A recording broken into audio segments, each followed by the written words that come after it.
Witajcie na moim kanale. Dzisiaj postanowiłem, że wybiorę się na zakupy i zabiorę Was razem z sobą. Jak widzicie, pogoda nas nie rozpieszcza, tak więc wsiadłem w samochód i jedziemy do 4Ride we Wrocławiu na Ślężną.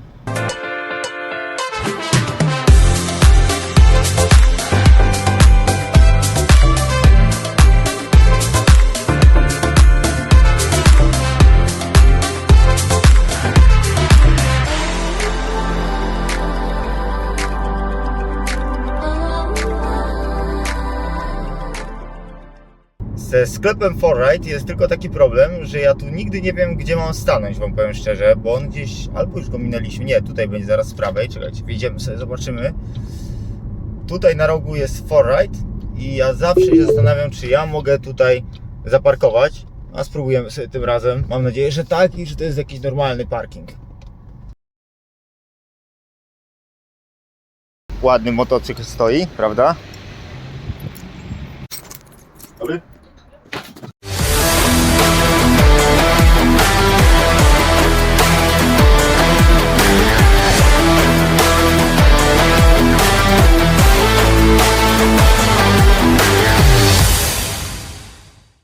No dobra, widzieliście tylko takie krótkie przebitki, muszę Was za to przeprosić, ale ja nie jestem przyzwyczajony do tego, żeby nagrywać w miejscach publicznych i gadać do kamery w miejscach publicznych.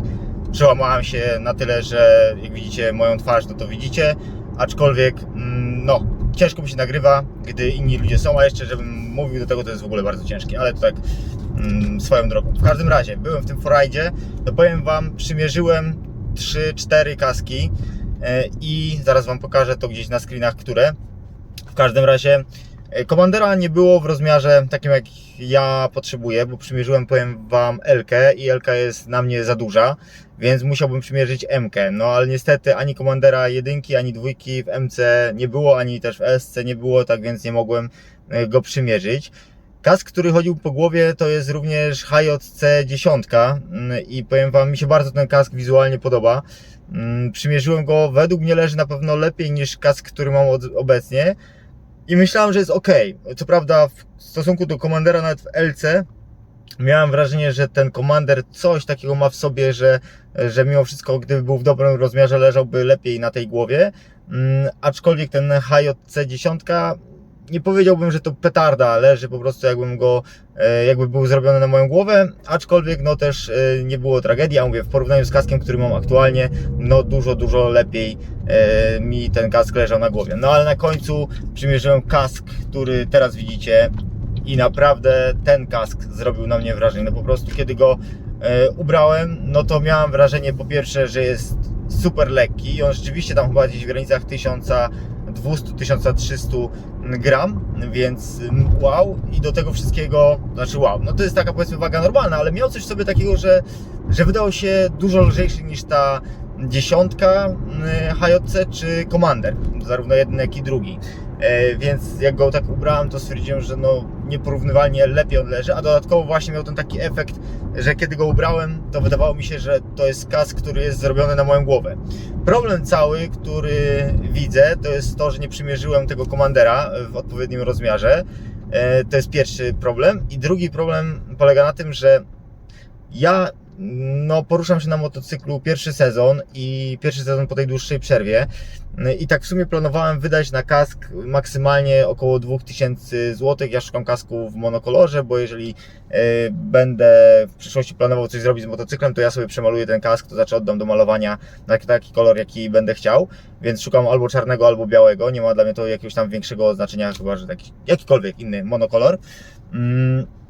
No, ale planowałem wydać około 2000 zł. Szczerze powiem, nawet jako, że już wspominałem, też spodnie muszę kupić, to myślałem, że gdzieś tam w granicach 2300 zamknę się spodnie plus kask. A ten kask, który idealnie leży na mojej głowie, który naprawdę zrobił na mnie największe wrażenie, niestety, ale no przekracza ten budżet, bo jak widzicie, jego cena to jest około 2400 zł, jakiś rabat można by było na niego dostać, aczkolwiek no wykracza ponad ten mój budżet. Ja muszę to przemyśleć, ale przede wszystkim stwierdziłem, chociaż nie planowałem tego, że ten materiał będzie taki długi, ale jutro, bo dzisiaj już mamy godzinę 18, podjedziemy sobie jeszcze do Liberty Motors we Wrocławiu, bo tam zadzwoniła dziewczyna z obsługi 4Ride'u i powiedziała mi, że dowie się, czy jest ten Commander 1 i 2 w rozmiarze M. Dowiedziała się, jest w MC, tak więc wybieram się dla Was zaraz, dla mnie jutro, do Liberty Motors, no i sobie tam przymierzymy jeszcze te kaski i zobaczymy, co wybiorę. No jak mówiłem, jedziemy teraz do Liberty Motors zobaczyć tam kaski jakie mają i ciuchy jakie mają, więc za chwilę dam Wam znać, co się udało mi przymierzyć, a przy okazji też jeszcze Wam nakręcę właśnie dojazd do Liberty Motors, bo to jest największa dla mnie wada, jeżeli chodzi o ten salon. Jest na granicy Wrocławia i Kawodr. No ja mam teraz 25 km do przejechania, żeby do nich dojechać, więc kawałek trasy i zaraz jesteśmy u nich. No dobra, więc dojechaliśmy. Ja Liberty bardzo lubię, muszę Wam powiedzieć, dlatego że no tutaj jest bardzo duży wybór. Tylko to położenie strasznie mnie denerwuje, ale zobaczcie, ile motocykli na zewnątrz i ja zaraz wchodzę i wybieramy kask.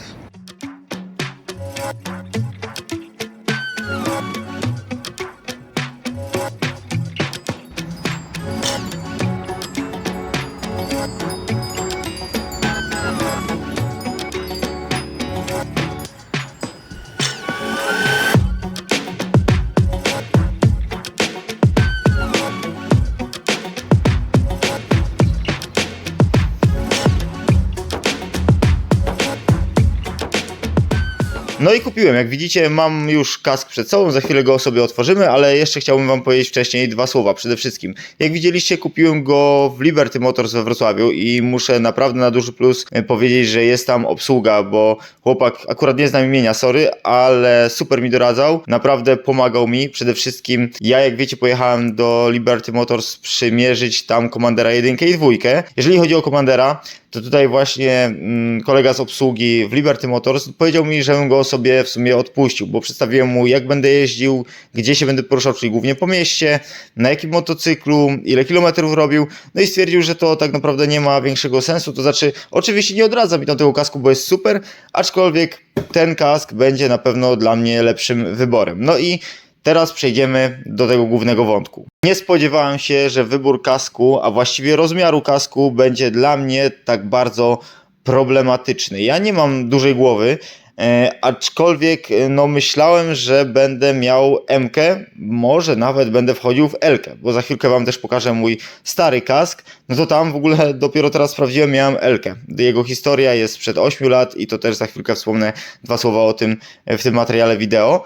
Ale jak się okazało, ubierałem M-kę sobie w tym modelu, to jest NXR 2, no i przymierzałem S-kę w NXR 2 i powiem Wam, do ostatniego momentu nie mogłem się zdecydować, który kask należy kupić. Ale dobra, na razie go sobie rozpakujmy. Ja warunków, jak widzicie, super nie mam, bo tutaj na biurku to rozkładam, więc myślę, że Shoei miał lepsze prezentacje niż mają teraz. Aczkolwiek, żebyście mogli sobie zobaczyć, że to jest nowy kask, no to sobie go otworzymy. Tutaj spójrzcie, mamy, jak widzicie, instrukcję. Tutaj nie wiem, co to będzie, pewnie jakiś środek, nie wiem, do klejenia albo do czyszczenia. Tutaj, jak widzę, to będzie podbródek zapewne. No i mamy nasz kask schowany tutaj w pokrowcu. Jeszcze z boku mamy pin locka. No i myślę, że tutaj już warto Wam powiedzieć, dlaczego pin locka mam osobno. Przede wszystkim, no jako, że do samego końca chodziłem w tym kasku po Liberty Motors 20 minut, w jednym jak i w drugim i nie mogłem się zdecydować ostatecznie na to, który rozmiar powinien wybrać, czy S-kę, czy M-kę. No i tutaj wielkie podziękowania dla Liberty Motors, bo ustaliłem, że mogę go zabrać sobie do domu i jeżeli nie będę na nim jeździł, jeżeli nie podrywam wszystkich naklejek i tak dalej, to mogę go włożyć na głowę, mogę sobie w nim spokojnie w domu pochodzić, no i jeżeli nie będzie mi pasował, no to mogę do nich podjechać i go na przykład oddać albo wymienić sobie na inny rozmiar. Więc dlatego tego pinlocka mam na razie osobno, nie naklejali mi go, bo mogli go od razu nałożyć mi w Liberty Motors, no ale jako, że ten kask jest jeszcze w wersji takiej, którą mogę zwrócić, no to tego pinlocka nie nakładaliśmy. Czekajcie, ja go wyjmę sobie teraz ten kask. No i oto on. Mamy wyciągniętego NXR-a od Shoya 2, bo na ten kask ostatecznie się zdecydowałem i powiem Wam dwa słowa dlaczego. Dlaczego NXR, a nie na przykład właśnie Commander, którego planowałem, albo V10, bo to był kolejny kask, nad którym myślałem. Przede wszystkim, no Commander rzeczywiście wydawał mi się cięższy, bardziej masywny na głowie. Fajny był, fajnie leżał, aczkolwiek no po tych kilku słowach namowy w Liberty Motors stwierdziłem, że może kiedy ja będę się poruszał więcej po mieście, kask typu Commander no nie jest tym dobrym kaskiem, przynajmniej na pierwszy. Być może go kupię jako drugi, ale na początku może rzeczywiście warto zdecydować się na kask trochę bardziej profesjonalny. Jak już wspomniałem, no jest to kask, który kupiłem w budżecie, którego nie planowałem, bo ja chciałem wydać na kask około 2000 zł. Jak wiecie, Commander 2 kosztuje około 2. Miałem też na oku V10. Ona kosztuje gdzieś w granicach 1500-1600 zł. Zresztą o V10 w Liberty Motors usłyszałem bardzo dobre słowa, tylko nie mieli go na stanie. W Forridzie jest.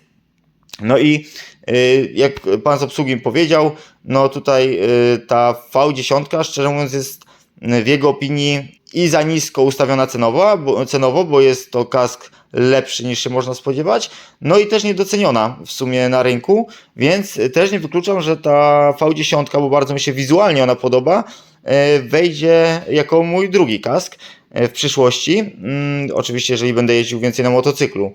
Więc to tak słowem jeszcze wstępu, ale no też zwrócił uwagę na to, że tak nie do końca ta V10 mogłaby być fajnym kaskiem na taki główny kask, więc to jest fajny kask jako na przykład drugi kask i jeszcze tam o kilku kaskach rozmawialiśmy też, które w sumie mogłyby dzierżyć miano drugiego kasku, jeśli ktoś chce mieć właśnie dwa kaski. O samym NXR2 myślę, że jest tak dużo materiałów wideo, że nie muszę tutaj opowiadać o nim bardzo dużo, no ale to, na co chciałbym wam zwrócić już teraz uwagę, to zauważcie, że wybrałem jednak rozmiar S. I słuchajcie, nie wiem, czy ostatecznie dobrze zrobiłem. Wczoraj wróciłem do domu, pochodziłem godzinę w nim, zdjąłem go podczas tej godziny powiedzmy sobie 2 razy. No i podczas chodzenia rzeczywiście w kasku stwierdziłem, że no jest ok, że nie mam większych problemów, że tak naprawdę można się przyzwyczaić do tej ciasnoty i powiem zaraz chwilkę wam, dlaczego ja mówię, można się przyzwyczaić do tej ciasnoty. Duży nacisk rzeczywiście, może nie nacisk, ale czuć, że bardzo mocno trzymają te boczne policzki, no ale tutaj jak rozmawiałem z obsługą w Liberty, no tak ma być, żeby tutaj wam to ściskało mocno, zresztą znowu jak pooglądacie, nie wiem, Moto Sapiens choćby, no to też zobaczycie, że tak teoretycznie powinno być.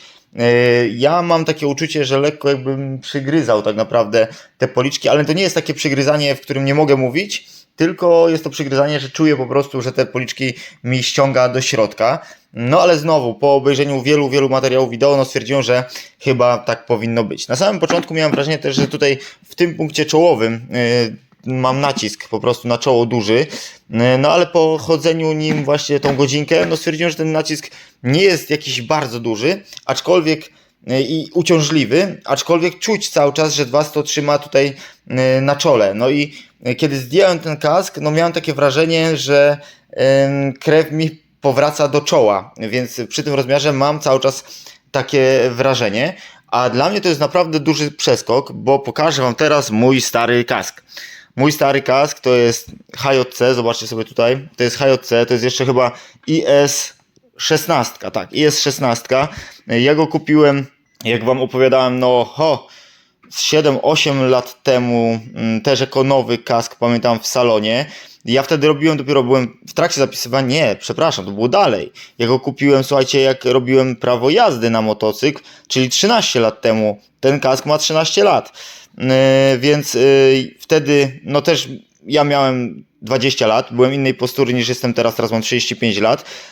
Mało tego, teraz widzę, jak ten kask został źle wtedy dobrany, bo wyobraźcie sobie, że ja ten kask mam w rozmiarze, czekajcie, tutaj z tyłu już jest rozmazane, ale to jest L-ka, więc tu mam S-kę, a tu mam L-kę. No i ja w tej L-ce wiele kilometrów rzeczywiście zrobiłem.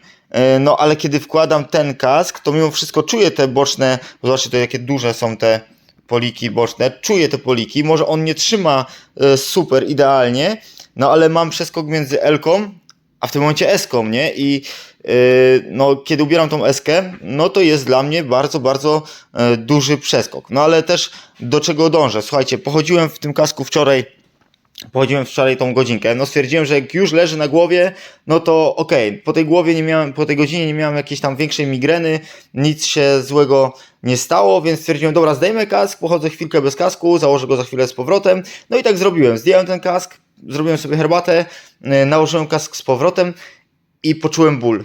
Poczułem duży ból, ale ból nie występuje podczas tego, kiedy chodzę w kasku, tylko słuchajcie, ja nie mogę go, po prostu myślałem, że urwę uszy. Raz założyłem ten kask, a uwierzcie mi, no potrafię nakładać kask, wiadomo, paski trzeba rozciągnąć sobie na bok i tak dalej. Problem polega na tym, że kiedy go nawet rozciągniemy, ja teraz nie mam, zaraz zobaczę, czy będę miał gimbala, żeby postawić, jakoś wam to pokazać. Kiedy rozciągnę to wszystko, to nadal uszami bardzo mocno haczę tutaj o ten bok. I te uszy mam podgięte po wsadzeniu i to nieważne, czy mi się uda wsadzić, czy mi się nie uda wsadzić, mam podgięte w środku i muszę go przesuwać na boki, żeby te uszy mi się z powrotem ułożyły, że tak powiem, do pionu. No i ubrałem go drugi raz, poczułem to, że szarpnąłem za uszy, ale mówię, dobra, może źle nakładałem. Nałożyłem go, zdjąłem go po 15 minutach, znowu go nałożyłem trzeci raz i pociągnąłem znowu bardzo boleśnie uszy i przyznam się szczerze, czwarty raz, kiedy go chciałem ubrać, nie byłem w stanie. To był wczoraj wieczór, bo dzisiaj mamy następny dzień po tym, jak go kupiłem. Mamy święto, więc dzień wolny.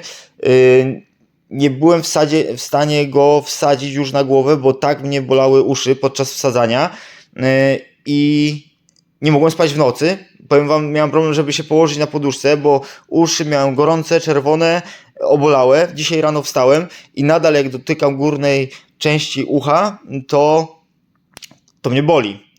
I wydaje mi się, że to jest dosyć duży problem. Za chwilkę będę go próbował przy was wsadzić drugi raz na głowę, żeby wam pokazać. Chyba Husar jeszcze widziałem, jak pokazywał, po raz pierwszy to w sobie widziałem, Husar, taki kanał z Opola, jak dobrze pamiętam, pokazywał, jak wkładać kask swoją drogą, bo już zacząłem nawet takie filmy oglądać wczoraj wieczorem, po tym jak mnie te uszy tak strasznie bolały. On powstrzymuje sobie palcem jeszcze uszy, żeby one się właśnie nie podginały, więc może będę musiał spróbować. Jeszcze myślałem o tym, aczkolwiek nie mam, żeby ubrać kominiarkę i spróbować go ubierać w kominiarce, ale nie wiem, czy w tym kierunku w ogóle powinienem iść. Dążę do tego, że prawdopodobnie jutro będę musiał się wybrać z powrotem do Liberty Motors i powiedzieć, że musimy pokombinować. Albo wezmę tą M-kę, czyli większą skorupę, większy kask, jeszcze sobie pochodzę w nim chwilę i stwierdzę i zobaczę, czy jest ok, czy nie, czy ona za bardzo nam gdzieś tam nie lata, czy mi za bardzo nie lata.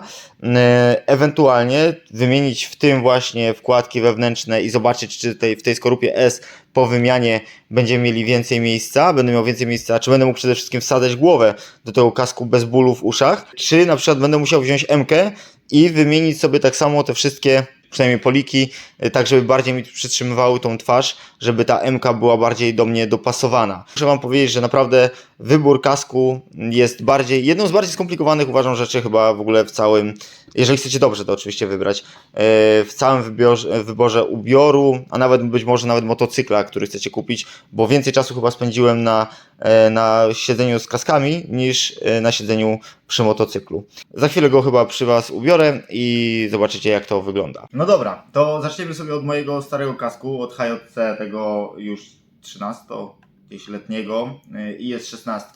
To jest ten kask, którym jeżdżę cały czas. Uszy mnie dalej bolą, aczkolwiek postaram się wsadzić kask, mam nadzieję, że jakoś to przeżyję, bo niesamowite to jest, jak uszy potrafią boleć. Dobra, okej. No i zobaczcie, ubrałem go, mam nadzieję, że będzie mnie słychać.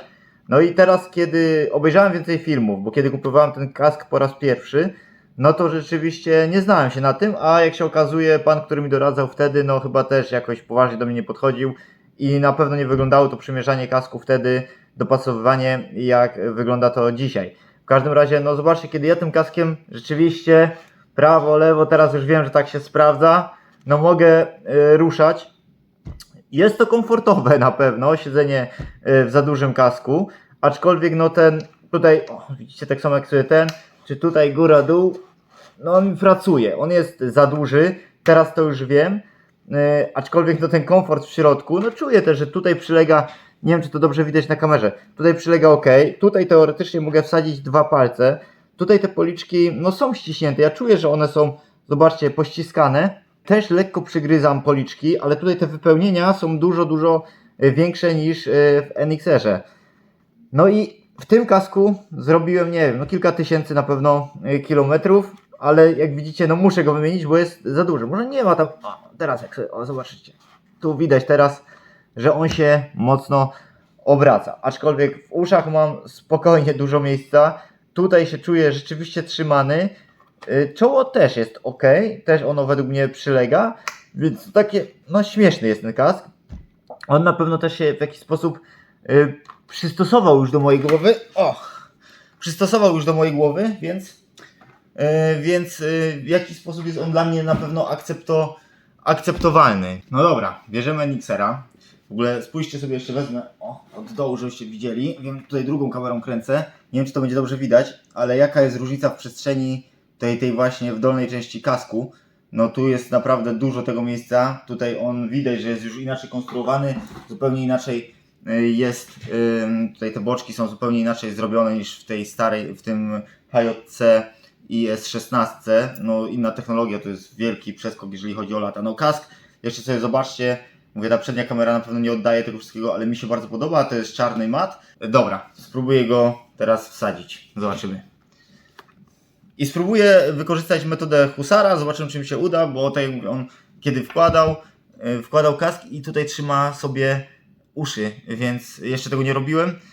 Nie wiem, czy to jest możliwe, zaraz zobaczę. On jest, widzę, większy chyba Husar ode mnie, więc jemu może być łatwiej. Rozciągam, żeby nie było. Zobaczcie, jak po rozciągnięciu tak to wygląda. Gdyby tutaj się dało go rozciągnąć, to by było fajnie, ale on się rozciąga tutaj, więc zobaczymy. Przytrzymam te uszy, zobaczymy. O, to jest bolesne. To jest bolesne. Ok, wsadziłem go, ale uszy... Tragedia, powiem wam, tragedia. I teraz spójrzcie. Ok, jeszcze muszę tutaj ucho poprawić, bo czuję, że mam podgięte. To z lewej strony. No i ten kask leży, kiedy go już wsadzę. Naprawdę spoko. No bo zobaczcie, tutaj on bardzo mocno przylega. Tutaj nie mam prawie żadnej przestrzeni, żeby palec wsadzić. Pod czołem też nie mam żadnej przestrzeni, żeby wsadzić palec. Jak widzicie, policzki mam dosyć mocno ściśnięte, na pewno dużo mocniej niż w tym, no ale co się tutaj dziwić, tak? Są dwa różne rozmiary. No i teraz zobaczcie, kiedy ja go będę próbował na boki, no to on się prawie nie rusza, góra-dół też nie, ja nie jestem zapięty, więc teoretycznie można byłoby przyjąć, teraz w tym momencie, kiedy go teraz mam, to jest ok. Teraz naprawdę nie czuję jakiegoś tam dyskomfortu, no czuję tutaj to czoło, nie wiem czy to widać, ale czuję to czoło, że mnie to mocno po prostu trzyma i bym mógł powiedzieć, że jest ok. Tylko mówię, mam duży problem, żeby wsadzić ten kask na głowę. Te poliki, mówię, one być może tak mają właśnie trzymać. Ja nie jestem do tego przyzwyczajony, więc tutaj czuję, że przygryzam te policzki, kiedy do was mówię. Nie wiem, czy mówię tak samo wyraźnie, czy mniej wyraźnie, jak mówię bez kasku. Na pewno to też słyszycie wytłumione przez sam kask. No i dlatego się zastanawiam, czy powinienem wymienić tylko i wyłącznie jakby wkładki, czy te wkładki po wymianie, to będę się musiał dowiedzieć, przy okazji zrobią większą przestrzeń w tej dolnej części kasku, no bo tego nie wiem. Dobra, postaram się go teraz zdjąć, bo mówię, no teoretycznie mógłbym, kiedy już go mam na głowie, myślę sobie, mógłbym wsiąść na motocykl i pośmigać, a pewnie te pianki się wyrobią za jakiś czas. Tylko czy się wyrobią, wiecie, to jest kask, czekajcie, zdejmę. Problematyczne, naprawdę problematyczne. To jest kask, który no nie kosztuje, chociaż tamten też nie był tani, bo pamiętam, że jak kupowałem, to na tamte czasy to było około 1300-1400 zł, jeśli mnie pamięć nie zwodzi, więc no cofnijmy się o te 15 lat, bo myślę, że 1400 zł wtedy to było chyba być może nawet powyżej połowy mojej pensji, nie? Bo tam ja pamiętam 1490 swoją pierwszą pensję, więc mając gdzieś 20 lat, być może ja zarabiałem gdzieś w granicach 2000 zł wtedy, no i kask za 1400 zł, no to był jakiś tam większy, nie ma co ukrywać, wydatek. Ten kask, jak sobie sprawdzicie, to jego cena wyjściowa gdzieś tam oscyluje w granicach 2400 zł, więc też nie jest kaskiem najtańszym. No i nie wiem, czy to jest sens, żeby się z kaskiem męczyć, żeby to wsiadanie i ten ból uszu, bo tak jak mówię, tutaj, w tym miejscu szczególnie, ja mam też takie nietypowe uszy, ale tu jest duży ból, no i właśnie teraz to, co wam mówiłem, kiedy go ubrałem, zobaczcie, że mi się uszy robią czerwone, kiedy go ubrałem, no to tutaj taki nacisk też czuję dosyć większy, więc nie jest to koniec tego materiału, będzie chyba trwał trochę dłużej, bo jutro wybieram się z powrotem do Liberty Motors, no i zobaczymy, czy pomoże tutaj wymiana policzków, czy będę musiał przejść na MK i dokupić jeszcze policzki na przykład mniejsze. Słuchajcie, no i wypadałoby chyba jakoś zakończyć ten materiał wideo, bo nie będę go przedłużał, bo i tak bardzo długi powstał, a nie planowałem, żeby był taki długi, więc ostatnie kilka słów na temat, jak się skończyła cała historia z moim kaskiem. Jak widzicie, mam przed sobą Shoya NXR-a, którego już wam pokazywałem i został on rzeczywiście w rozmiarze S. Jak to się skończyło? W dwóch zdaniach postaram się to powiedzieć. Pojechałem do Liberty Motors, przedstawiłem swoje obawy, to, że bolały mnie uszy, kiedy miałem go wkładać, zdejmować, to za którymś razem już mnie do tego stopnia to bolało, że nie mogłem tak naprawdę spać, bo taka jest prawda. O, jakiś kolega tutaj przyszedł. Że nie mogłem spać i pan Jakub powiedział mi, żebym przymierzył sobie jeszcze raz tą MK, no i sprawdzimy, jak ta MK wygląda. I przy tej MK rzeczywiście były dosyć duże luzy i Jakub mi powiedział, w ogóle bardzo dziękuję Jakubowi z Liberty Motors, bo super doradztwo, no powiedział mi, że ta MK definitywnie nie jest dla mnie, więc fajnie by było, żebym został przy tej SC, a jeżeli mam problem rzeczywiście z nakładaniem jej na głowę, no to mamy dwa rozwiązania, czyli ten pies jest. Zaraz wejdzie sobie na halę, ale ładny. Okej, no, spoko.